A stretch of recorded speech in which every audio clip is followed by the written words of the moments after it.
Mesdames et messieurs, bonjour et bienvenue sur visionplustv.com. Eh bien, parce que pour revenir sur l'actualité brûlante, il y a la République démocratique du Congo. Ezali Bongo parmi va devoir au Tomi Pessi également en 2018 pour nous servir Bino avec amour et surtout professionnalisme. Parce que le monde entier, Ezali un peu na panique, na tout na question. Qu'est-ce qui se passe, Ndeko? Moi, Namboka Jekoko Mulumba, honorable Jekoko Mulumba, et le Koni est comme lié membre il y a UDPS et Koeba Ezali que jour et l'équipe donc bazoa qui est kakaboeto tokokyo le bangon en français qu'on enlevé et jusqu'à présent ata suite mon côté ou monanito procès moko efungwami sur son sort jusqu'à présent tokomeka ko solo la sikoyo en duplex. Bon, kende en ligne, ya ko solo la na maître Gingoma, au azali proche, ya honorable Jekoko Mulumba. Je m'en vais d'abord dire bonjour maître Gingoma. Bonjour monsieur le journaliste. Maître Gingoma, question liboso ya koyeba d'abord ozali proche ya mwana mboka Jekoko Mulumba.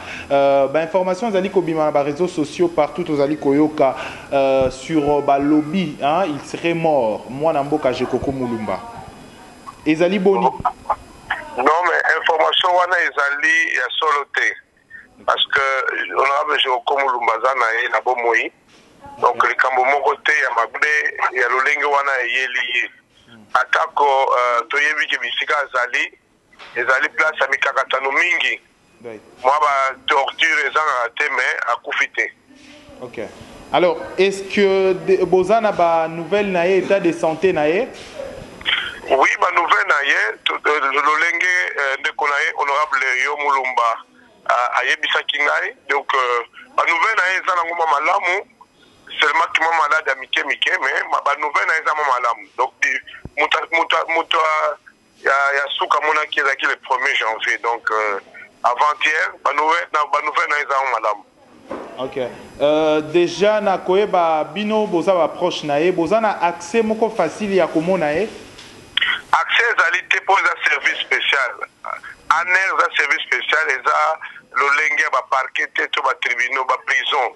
Eza bongote. Na yango on appelle trouver koloba que bazoko violation ya ba droit na ezali parce que na ministre ata ba avocat na moyen ba accéder bisika ezali ezate moyen to yeba état ya dossier ezalité nyonso wana ezali ko pesa biso impression et violation à droit de l'homme. Il faut communiquer avec l'avocat, droit de la défense, et ça garantie.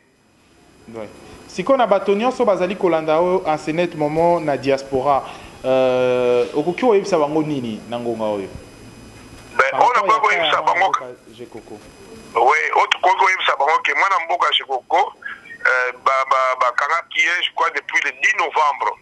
Na makambo ya yebité oyebi biso nyonso na ba téléphone oko se retrouver na image oyo euti pa na yote mais par mégarde o effacer yango te so bakangi à travers proche na moko babengi Isaac aza proche na o bakangaki pa na yende bakutaki ba image soit disant que utaki pa honorable to yebi biso nyonso ne makambo ya ba réseaux sociaux ngana koza image a transfert ba muninga pa ko pesa information mais il a critiqué que ngai nde mutu na komaki eloko wana donc likambo yela ki yango wana.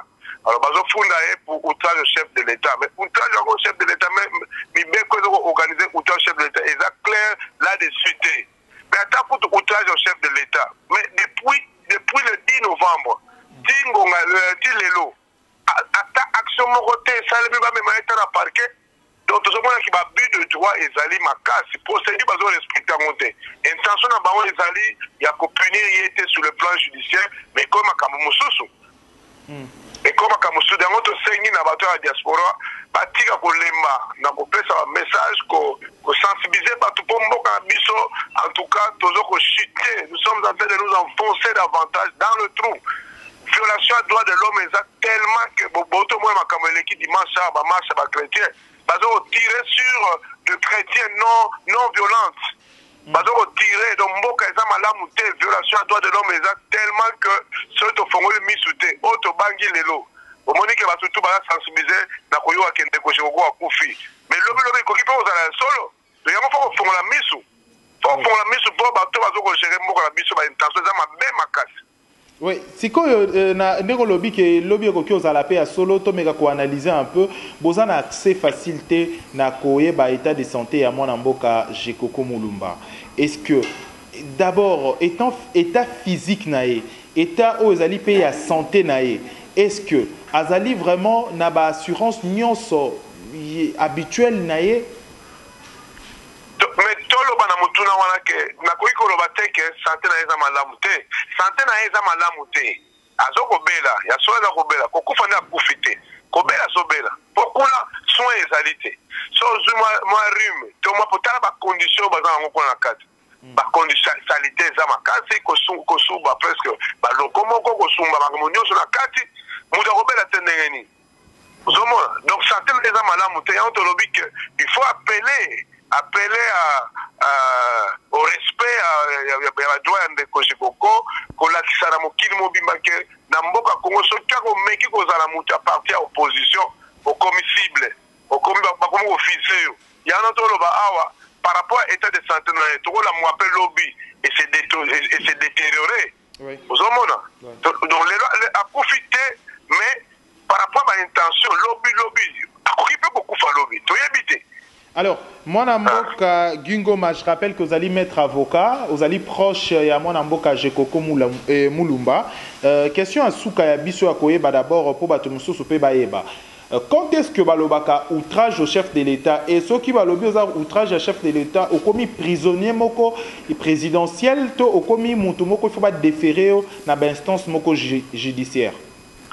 Il y a un autour de déjà la procédure est violée.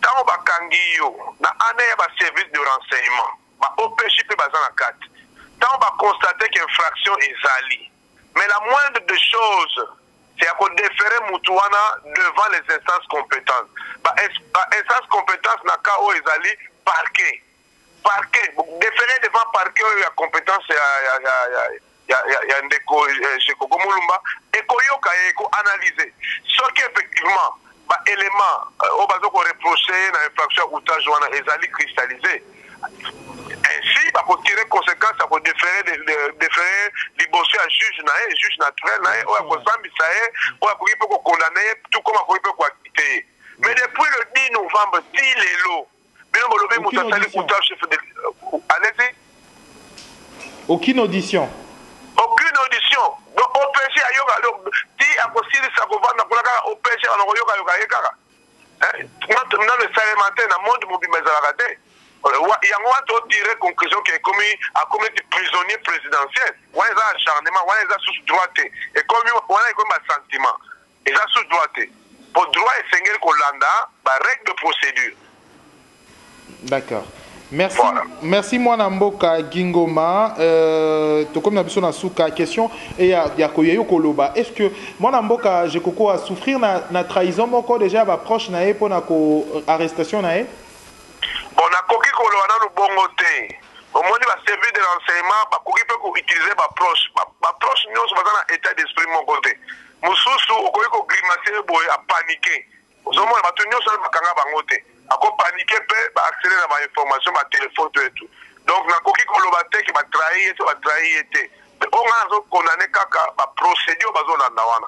Procédure yangwana te. Ata kutu ba élément ba indice à culpabilité ezali, mais esengeli kolanda procédure.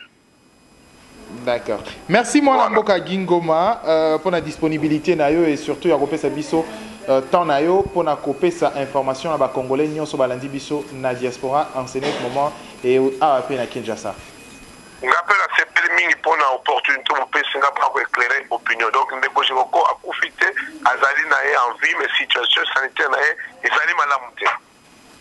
Merci, nous souhaitons que Nzambe abatelae et puis nabatonio sobozali kolanda biso sur www.vision plus TV il fallait to éclairer ba grande ligne il y a actualité sikoyo où il fallait koye ba et République démocratique du Congo tozali koleka moment moko vraiment très crucial où la tension il y a batonio so ba congolais nyo sobozali na monde entier faut arriver sur l'actualité et sur ce qui se passe en République démocratique du Congo et surtout gardons cette image pieuse de la République démocratique du Congo, notre cher et beau pays. Tokutana bongo prochainement pour une prochaine édition. D'ici là, portez-vous bien.